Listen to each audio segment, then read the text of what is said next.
Hello, and welcome to another edition of You Can Get There From Here. I'm Dr. Joe Moore, Chair of the Department of Communication and Digital Media Production at the University of Central Missouri, and it's my pleasure every week to get to sit down with some of our alumni. I talk to those who graduated in digital media production, some who got their degrees in communication studies, others who got their master's degrees. And usually I'm talking to students who graduated within the past 5 or 10 years, but occasionally I get to talk to somebody who graduated from Central Missouri State University like I did. And today is one of those days. Meet Tim Sapp. Tim graduated from the University of Central Missouri, then CMSU University in 1989, and then did a little bit of work on his master's degree in communication. He is an Emmy Award-winning television director, and we are so happy to have him on with us today. Tim, how are you doing? I am great. Thanks, Dr. Moore. Always a pleasure to talk with you. Well, it's good to have you on. It's awesome whenever I can bring somebody in that's from my generation that was around doing the job whenever I was here. So glad to have you with us. We missed each other by, I think, a year. I got here in 88. You graduated in 89. So we were just that close to one another.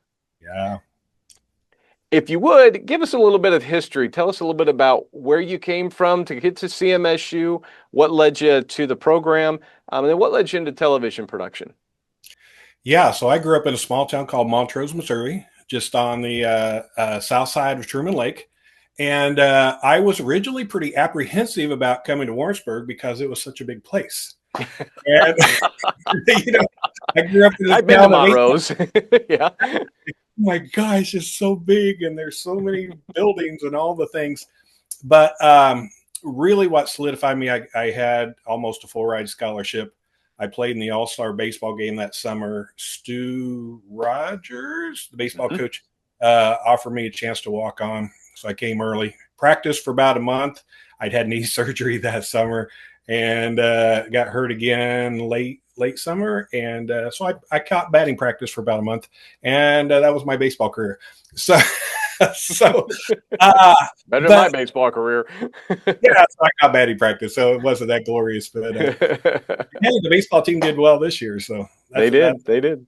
So yeah, so got my dad's fire chief for years, and wanted to go in the fire business. But by my sophomore year, it had 2 knee surgeries, and the surgeon said, "You probably ought to think about a new career." And I'd taken a couple of production classes just because I thought they were fun. And I was always in 6th grade. We did a play and we borrowed cameras from Channel 6 there in the studios. And we hooked them up. We saw them. I was like, this is the best thing in the world. So then I just started taking production classes. I met Dr. Smead and so many people there. And with Channel 6 there and the radio station there, I was just like, this is the best thing ever. So just started volunteering at Channel 6. And doing anything I could do. And graduated in 89. I did an internship at a KMBC-TV in Kansas City. And my last week there, they offered me a job. So, which was ridiculously crazy because, most people, I don't know anyone else who started in a top 30 market. And usually, that's top 4, 5, 6. So greatly blessed. I just went in though when I did my internship and there were 4 of us. So 2 to 3 of them were just answering phones and like that. And I'm like, hey man, put me to work. Give me what no one else wants to do. We were doing a kids show called Jelly Beans at the time. By the time I left, I was producing segments. I was going out shooting things and all. And my last week there, they offered me a job and I never left till I retired in 2017. So yeah, crazy career. That's awesome. We're going to get into that longevity here in just a minute. But you mentioned when you were here at UCM, you were involved with Channel 6, which is now KMOS. You worked with the radio some. What all did you do with the television and the radio? Well, it was interesting because you weren't supposed to volunteer. You weren't supposed to be able to volunteer running in any of the production for KMOS unless you actually worked there and worked a master control shift and things like that. With baseball and I had to work. My dad worked at the coal mine down by Montrose, and I knew that year they were shutting down. So I was on my own for school. So I just went to him and said, hey, I'm all in. I have to have my other job. And so they let me do it. So just started running cameras, running tapes. started directing, and I became masterful in my production classes. I was scared to death to be in front of the camera. And most people in those classes wanted to be in front of the camera. So anytime somebody was gone, I'm like, hey, you go ahead. I'll direct. And so I would work my way around that.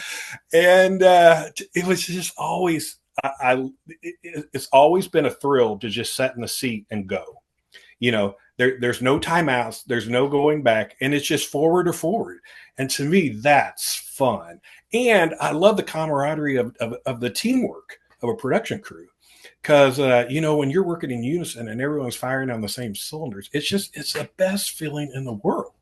And I always, when we're in the middle of a broadcast, I'm like, this beats working for a living. It's like, how fun is this? Whether we're doing concerts or baseball games or whatever.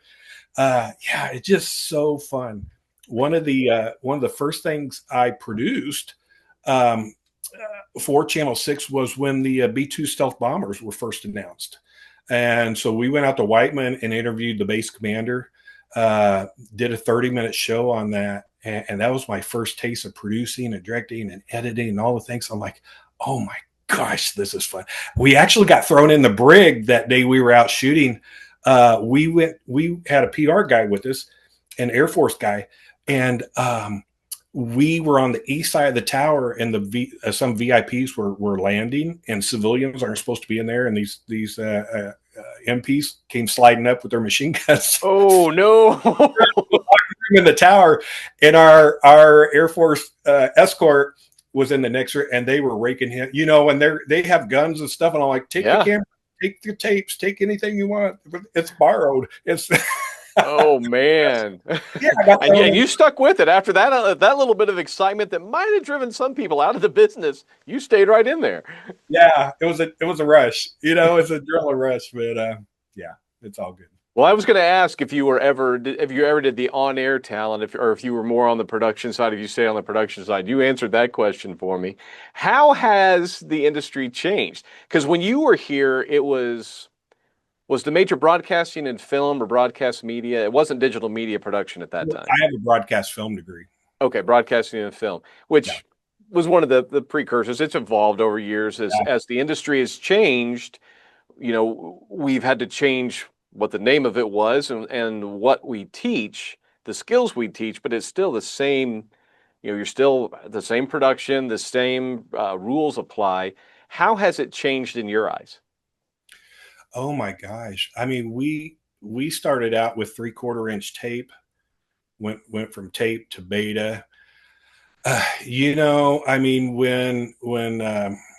everything went digital, it was just crazy new technology. HD was just such a transition. And the thing was, it was like we felt like we were the pioneers for HD, like the people in the 50s, 60s were for television, then color television, then all the audio things that came with that. And but because no one knew, I was like, so how do you shoot for wide aspect ratio and the old aspect ratio? Because like at Channel 9, we sent both out for like a year for people still with antenna, and people were already HD digital. So, everything changed, but it was just fun to be a part of that. It's just like, how do you move forward? I don't know, but we have to move forward. So we'll figure it out and make it work. And then we watch tape back and we review it and just adjust from there. But yeah, I used to cut film down right outside of the studios. We'd go down and we'd do 8mm, and we'd shoot commercials, and we'd make commercial tapes for the radio station, and golly, it's so different now. And when I started in the business, everything, if it wasn't broadcast quality, we didn't air it at Channel 9. And now everything's shot on cell phone, whatever, but still the basic techniques, the basic quality, from framing to audio, those are still the same. And if you put out junk, you get junk, but people still see quality, and they can hear quality, and that never changes. So I always say, whatever the standard is, most people did, we want to provide this.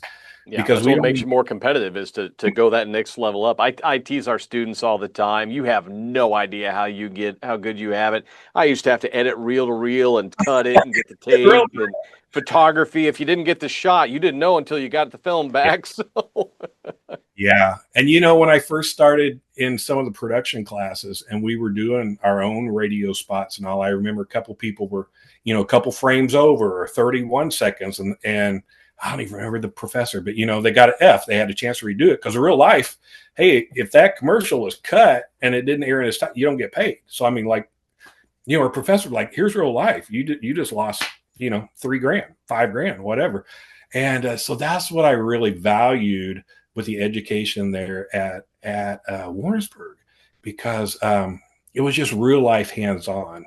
I can read books and I can kind of get it, but I'm a visual learner. I think that's why I like broadcasting so much. It's like, let me see it, let me touch it, let me sit down at a switcher and hit the buttons. I'm like, oh, now I get it, yeah, I thought all programs were like that. And then I talked to some of my colleagues who came from, because I came from, the hands-on program here. And I talked to some of my colleagues that went to other schools, and then we've talked to students that transferred here, and they're like, no, mine was pretty much theory-based.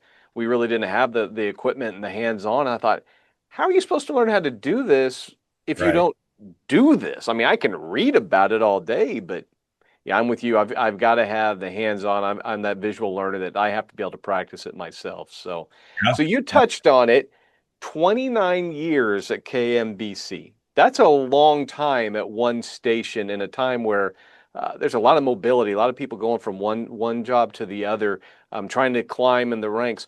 What do you credit with your longevity there at KMBC?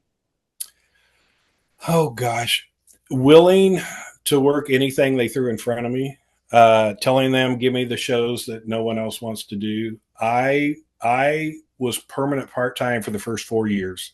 I was doing 3 different jobs. I was stagehanding in the mornings. I was going out shooting commercials. I was directing weekends. I could do anything that was non prime time. So I was directing weekends. I'm like, hey man, throw it at me. This is Channel 9 was what I'd watched my entire life. We watched Larry Moore, Lynn Dawson, Brian Busby later on, Lori Everett. And I was just like, that would be the best thing in the world to actually work there. And I basically I never told him no. And I always wanted, and our crew, I'm like, hey, we are never the no people. There's a difference between hey, with the equipment we have right now, we really can't do that. But give me 10 grand and I'll rent whatever and we'll do it. I always, even if it's, I don't think we can do this. You always give a solution. You always give 2 solutions. And then I ended up primarily doing special events and bigger things like that. So I didn't have like a set newscast most of those years. But to me, that was thrilling because every day was different. It's like, I'm not doing the 6 o'clock today and the 6 o'clock tomorrow and the 6 o'clock day. I was like, no, I've got, we've got a Chiefs special. We've got a Monday night football show. And it's just like, it was just fun. It was just fun. But the willing to go above and beyond, call time's 5 o'clock. You show up at 4:30. A lot of union jobs, you have to stay in your lane. But when things get crazy, when the chips are down, when it's time to clean up, I never left until the last engineer was leaving too. And that just brought a sense of camaraderie of, man, those guys would go to war with me and climb mountains and go through hurricanes and whatever it was, because we were just a team.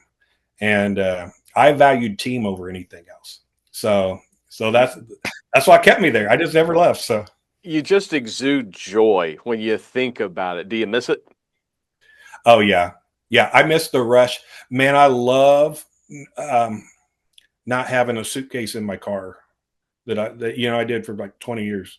And I love coming home every night, but it's just, yeah, the big things when you're in a tornado warning or the Olympics or what, it's like, oh man, that was so fun. And it was crazy hours. And when you're on the road, all you do is work. You don't have a day off and you go visit a museum or you just work. But yeah, I miss it. But man, I'm in Waco, Texas now, and we have 5 grandkids here, and our girls are here, and we see them every week, and I basically kind of make my own schedule, and have a company that I help run with my son-in-law, production company. And, you know, Waco's a good TV place with Magnolia and Fixer Upper and all that. So yeah, just grateful to still keep my toes in the water. But yeah, Yeah, the traveling and all, I don't miss that.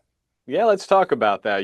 That was my next question. You retired after 29 years, and now you are working with His Grace Productions down in Waco and at the Antioch Community Church as a director and producer.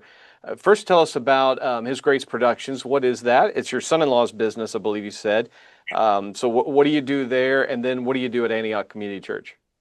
We just try to tell great cinematic stories, whether it's long format, short format. I mean, we do the whole gamut. We do everything from interviews for different networks to, I mean, we just finished not too long ago a a set down with a large donor for a Museum of the Bible and for their big gala, which raises millions of dollars. So to, you know, we offload some of the Magnolia stuff and just different things over the years.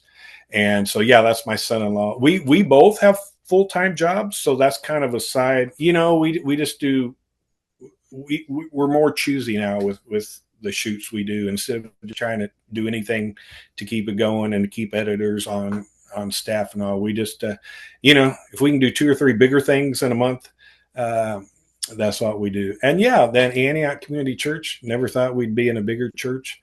And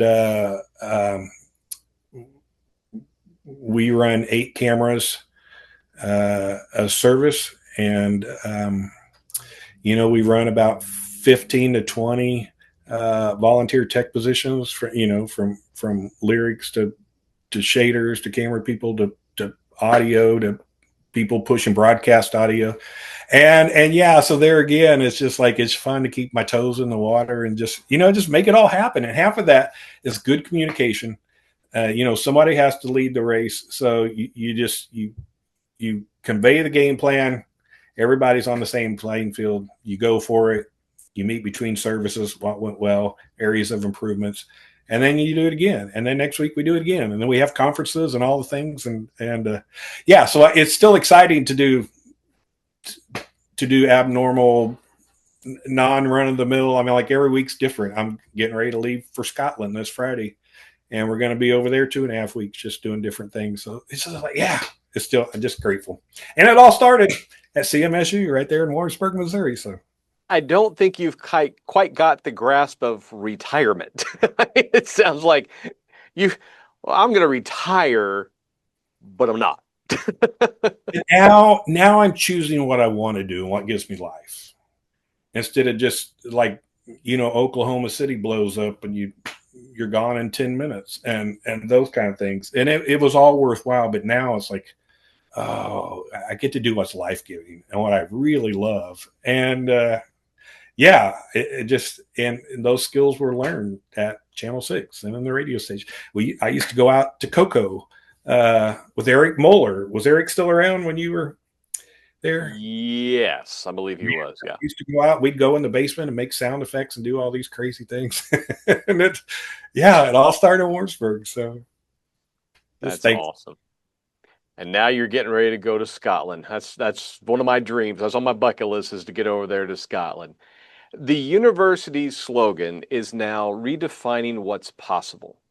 You, I think, through your career from CMSU, working at Channel 6, working on radio, going to Cocoa, going on to Channel 9, to now working down there in Waco with His Grace Productions and working at the church and everything. You've done a lot of what's possible. What does that term mean to you? What does that phrase mean, redefining what's possible? You know, I think anyone that goes to school in Warrensburg can attain anything they want to if they have work ethic, if they educate themselves well. And somewhere along that journey, you just have to decide the person you want to be. You know, after I won a couple Emmys, I had a chance, you know, ABC's going, hey, if you ever want to come to New York, we can find a spot, whatever. And you go up there and it's like, oh, this isn't what I thought it would be. You know, it's this old building. And then we're like, oh, we don't want to raise kids in New York. because the girls were pretty little. And then so I'm like, okay, I'll be a bigger fish in a smaller pond. And all that whole time, I was like, network would still be. And then we won a Murrow Award for best. I directed the best newscast large market in the country. And then I'm like, oh, had a chance at CNN, and we get to Atlanta, and I'm like, oh, I don't want to work downtown Atlanta. So, so I'm just like, oh, Kansas City was such a good place to raise our family. And it meant I had to travel a little more. But okay, so redefining who you want. I just think, man, just shoot for the stars and go for it. And you do that by networking, doing things other people don't want to do. Every freelance job I had, as soon as I finished, I would send an email, send a text, tell the person I work for, thank you. Loved working for them. Look forward to working with you again. I mean, just all those little things, never burning a bridge. I have a Rolodex on my desk here. I'm dating myself with a Rolodex. Every person I met in the business, pretty much, I have denoted, and now it's all in my phone. So I'm like, oh, so I was in Atlanta a couple years ago, and I had a camera issue. I'm like, who do I know in Atlanta? I'd worked with the guy that was an engineer on a couple different shows. Anyway, texted him, said I have a lens problem. He called a guy who had a camera shop, which was like 3 miles from our hotel. The guy showed up, fixed my lens on a Sunday afternoon, didn't charge me because he was friends with Daryl too. So, I mean, it's like, man, never burn a bridge. But I really, truly, I mean, just anything's possible. I've gone to Hollywood. I've shot, I mean, I've just had a crazy fun career. And so, I mean, it's just go for it. Just go. What's the worst that can happen? Somebody might tell you no. Okay, we'll find the next person because they might say yes. So, yeah, you always move forward. And a setback isn't necessarily a negative thing. It's just like, oh, but there's something else on the other side. So let's go I always for tell our students that I want them to dream big. And if they need somebody to come and tell them, a lot of times as parents, and I'm a parent, we want our kids to do the practical thing. And I'm like, if you need that little motivation to go dream and somebody to push you to just chase that dream, come see me. Because like you said, maybe they'll tell you no. Next person will tell you yes. Somebody made it. Somebody's up there doing what you want to do. Why can't you be the next one? So I love that. I love that idea of just keep going for it and going for it. So yeah. before I let you get out of here, when kids are get packed up to go to Scotland, I got a couple more questions for you. Really one, but it's for two different groups. What is a piece of advice you would give to a current UCM student in digital media to help prepare them for the future? And what would you tell to a high school student or a community college student thinking about transferring, coming to UCM to study in digital media? What advice would you give them? Man, bottom line is just learn anything you can learn.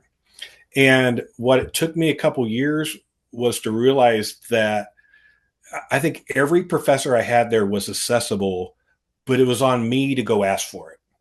You know, I realized my junior year, I'm like, they're counting me wrong on these questions, but I'm looking at it like this manner, and that's right. So then I made an appointment and went to my professor and said, hey, am I wrong? Here's how I'm viewing this, and I think this is right. And he's like, oh, well, yeah, I didn't really mean it that way, but yeah, you are right. So he gave me credit. So I'm just, oh, We'll do professors that. are accessible, and golly, just apply for any scholarship you can think of and ask. I mean, I just would go to the department and say, any new scholarships, for financial aid or whatever, and just like ask for scholarships. But just make yourself valuable. You want to be a photographer. Okay, learn lighting, learn basics well, learn anything you learn, you're more valuable in the workplace. So you want to be an audio guy. Well, okay, good, but still learn how to run a camera and Yeah. still learn how to tell a good story and how to copy edit. And, so, I mean, you start in those small markets, you do everything. Yeah. So just learn everything you can possibly learn. Well, especially And today, that's why we call it digital media production is you may want to be a camera operator, but you better learn how to switch and run replay and run audio. So yeah, you got to learn all of it. our little TV unit. We sent the satellite truck out for everything for years, and now they've got these backpacks that if you have cell signal, you've got a live shot. So you are the engineer. You're everything. You're all the above. And with I mean, if you're one man band, and you are the engineer and the talent. So it's just learn everything you can possibly learn, and ask questions and ask for help. The biggest thing I learned over the years, and it started with Bill Kim. I was doing some radio stuff, and I'm like, hey, I don't really know how to, and he was happy to show me. And the biggest thing I've learned, whether you're on set, working wherever, the best thing you can do in a moment you're asked to do something you don't know, I always raise my hand and say, hey, I'll do anything you want, but I have no idea what you just asked me to get. Or I have no, and I think people appreciate that. Yeah. It's just, it's all your approach. But for a high school student, I'm like, man, just figure out what you love, what makes you tick, and just go for it. I thought I wanted to be a firefighter because that's what my dad was. And I had 2 knee surgeries by 19. I'm like, oh, right turn. Okay, well, then we make a right turn. But then it's like, I love TV too, so let's do TV. So, yeah, just go for it. And, where you land, you land. And plan B might be better than plan A once you finally get there. So I would for students and high school, and man, once you get to school, just get involved in whatever. We had AE Row, which was a broadcast fraternity there. I got in with Dr. Smead, went to the national convention, met people. I was on the Ellis Hall Council my freshman year. And you just get to meet people, and it's not even necessarily just the leaders and the leadership, but man, when you meet those, it just puts you at a different level, and you build relational equity with leaders and professors, and it just makes things better. It gets you in the know, and then they know you, and then the education becomes personalized. It's not just you go to class, you sit on the back row, you leave as fast as you can, hope to not be seen nor called on. And I'm like, oh, by the time I did my master's, I'm like, the people sitting on the front row usually get better grades. Maybe I ought to try that. But, so you move to the front, and then it's like, oh, the professors know my name. And then you have conversations, and then you set up meetings, and you ask the questions. And then they know at that point that I'm giving my everything, and I really want to learn. Once I got off the back row, inserted myself into just not just the academic side, but even the hall council and things like that. It just really became personal then. It just wasn't I attend class and leave. So just dive in, be all in, find your people, go forward. Yeah. I was going to say, find your village, find your people that are like you, they're like-minded, that have the same goals and everything. So, and Tim, it sounds like you did that. You've had a great career. We're so excited that you were a part of our story, and just keep doing the great work, telling those great stories, and have fun in Scotland. All right. I sure will. I'm taking my raincoat. So outstanding. And thanks all of you for tuning in. Remember, you can catch every episode on our YouTube channel through the UCM Media Network. That's youtube.com/UCMMN. You can also listen on Spotify. Special thanks to Jake Mager for creating our theme music for us. And again, this is Dr. Joe Moore reminding you, you can get there from here. Have a great day.